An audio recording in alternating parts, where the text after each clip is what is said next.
The movie Phenomenon is about a man named George. George is a simple country man who lives in a little town and who works as a mechanic in an auto shop. He has a crush on a woman who makes chairs, a divorced woman who had 2 children, and he lives a simple life. On the night of his birthday, George goes outside and he sees a light. And this light seems to come down from heaven and touch his head. From that moment on, George changes. He becomes incredibly intelligent. He can't sleep, so he reads books all night, devouring all kinds of subjects. He learns foreign languages. He starts a science laboratory in his living room and researches soil in his front yard. He even figures out how to detect a coming earthquake simply by feeling vibrations in the air. It's like he has a superhuman intellect. And no one can explain how this has happened. Finally, the doctors do an MRI of his brain, and it turns out that he has a massive brain tumor that is spreading all over his brain. But instead of killing his brain, it's activating it so that he has more active brain tissue than any other living human being. But this tumor is killing him. The doctors tell him that they'd like to perform brain surgery to try to take out the tumor, that most likely it will kill him, but at least it'll give them an opportunity to look at his brain, which is functioning so much more highly than any other human brain. But George doesn't want to be an experiment. He doesn't want to die on an operating table, so he sneaks out of the hospital. And he goes to the home of his lady love and her 2 children.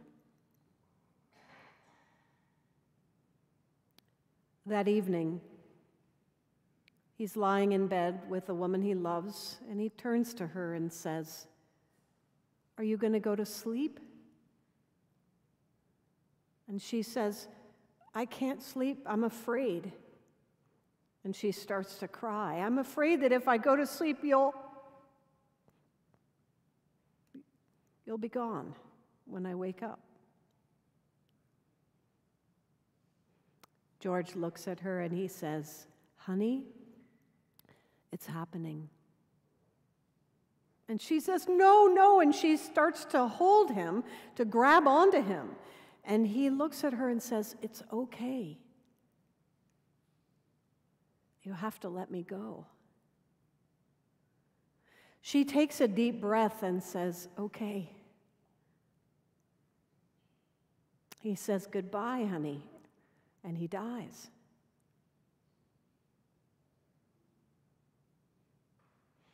That's what we all want to do with our loved ones. We want to hold on to them, not only when they're going to die, but all during our lives. The people that we love the most, we want to hold on the most. And ironically, when you want to hold on to someone and keep them just the way they are and keep them safe and keep them with you, it prevents us from listening to that person. Ironically, I think we listen the least to the people we love the most. It's hard for us to truly open our minds and listen to someone we love dearly because we don't really want them to change, and because we think we already know who they are. We forget that every morning they are new. It's ironic that we can listen so well to a stranger and let them be who they are. But the ones we love, it's much harder with them. Because there is such a fine line between love and attachment. but they are two very different things.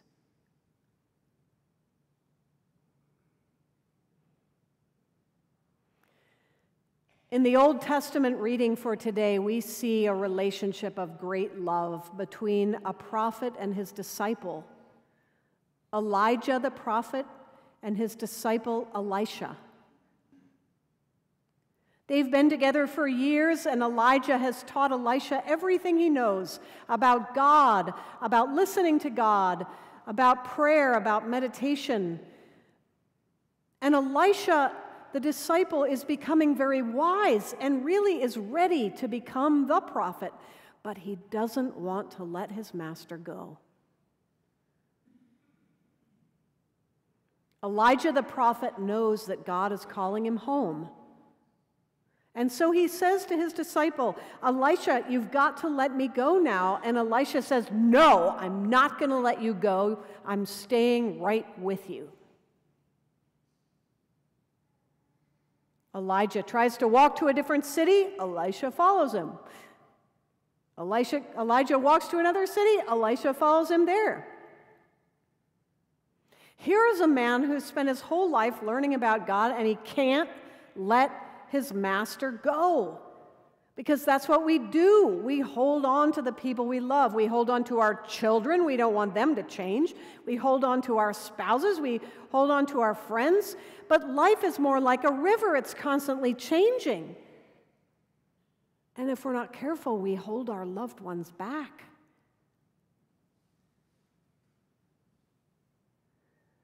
Finally, God sends a chariot of fire and horses down. And you know, I used to read this passage, and I always assumed that Elijah got into the chariot and kind of flew up to heaven. I didn't read it carefully. In the passage, God sends the chariot and horses down to separate the two men, not to bring Elijah up to heaven. Elijah ascends just like Jesus will later, just by himself. He doesn't need help going to God. The chariot of fire and horses is meant to separate Elisha from his master because he can't do it himself. And even with that big fiery mass separating the two, the disciple still is calling out, Father, Father, as his master is lifted up into heaven.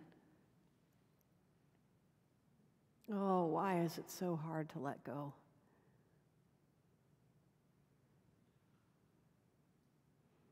It was over 20 years ago now that my husband and I rented a little white car, and we drove up the winding road to the top of Mount Tabor in Israel. Mount Tabor is the site that scholars believe was the mountain of the Transfiguration that we hear about in today's gospel. It was upon this mountain that Jesus showed 3 disciples who he really was. You see, today is the last Sunday of Epiphany. Now, do you all remember what the word epiphany means? Showing. Every Sunday in this season of Epiphany, Jesus has shown us a little bit more about himself. And this, the last Sunday of Epiphany, is the greatest of the showings. Jesus takes with him Peter and James and John, and they go up to this mountain, and there on top of the mountain, Jesus is changed. He becomes bathed in light, dazzling light. And the prophets who have already died, Moses and Elijah, appear on either side of him, and he talks to them. And what does Peter want to do? Peter wants to hold on. He loves Jesus so much. You have to admit that about Peter. He makes a lot of mistakes, but he really loves Jesus. And so when he sees this incredible beauty, he says, "This is awesome. Let's make 3 houses and we can stay right here forever." And God has to literally yell at Peter from the heavens, "This is my son, the beloved. Listen to him." Listen to him.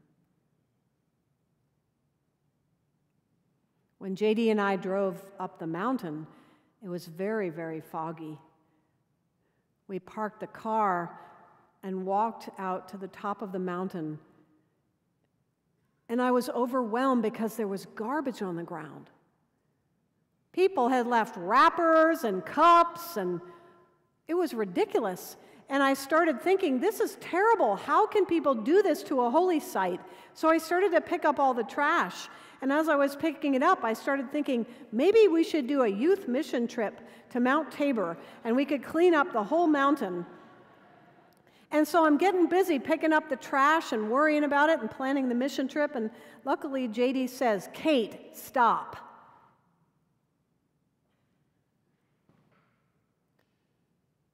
And he tells me to look up. And as I look up, the sunlight begins to filter through the fog. And it's just beautiful. And for a moment, I was able to just be.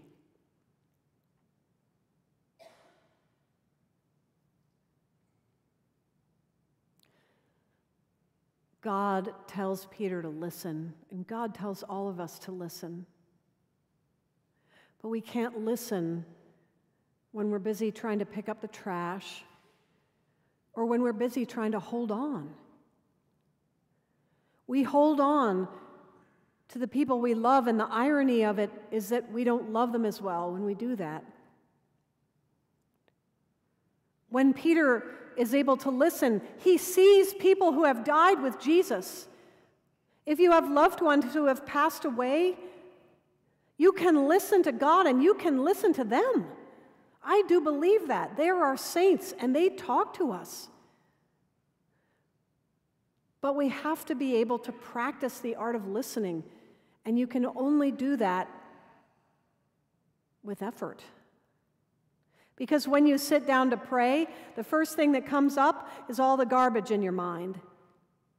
All the stuff you need to do, all the things you've left undone. But somehow we've got to just let that be and keep trying to look up.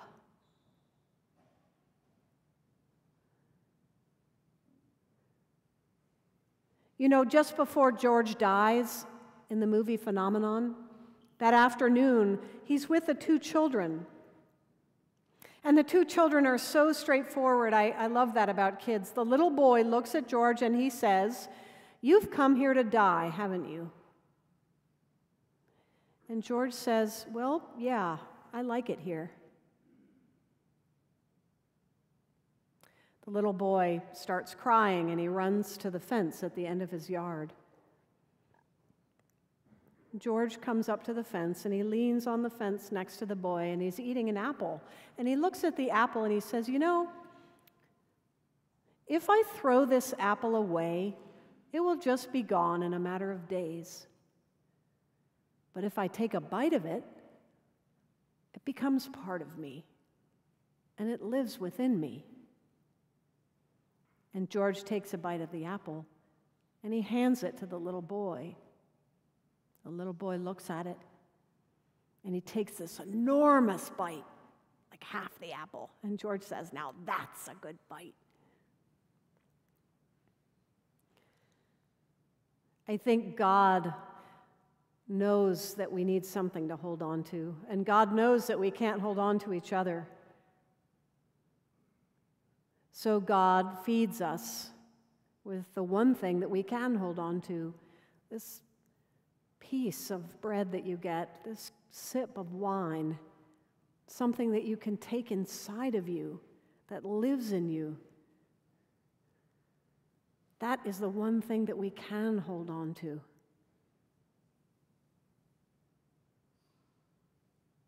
So I ask you in the coming weeks, as we approach the season of Lent, try to practice the art of listening.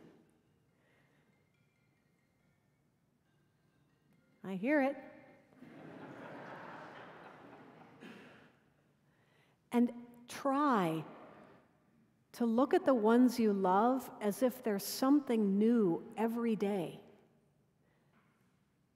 They have the potential to surprise you, to delight you. but you need to see them as new, ever-changing, ever beautiful, every day.